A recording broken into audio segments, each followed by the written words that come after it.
Mbadde ngenze eno kulaba mukyala Bruna Betty gy'abadde yanovera eno Ennyanama, naye I can confirm nti omukazi taliimu mu nnyumba. Ennyumba yiino nkalu, omukazi ateekwa okuba yazzeeyo. Nze nabagamba muve ku bintu by'okugenda nga muwogerayogera ku nsonga z'abafumbo. Yanobye yagenze, kati omukazi mu nnyumba wuuno taliimu, ali wa Bruna Betty.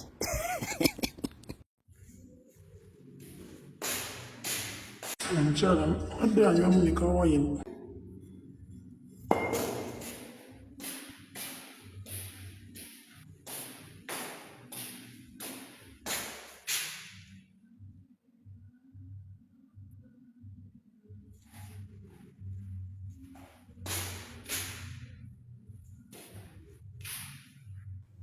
Eno yonna taliiyo, ne Mutoyi taliiyo, omukazi yazzeeyo wa Bruna Betty bannaaye.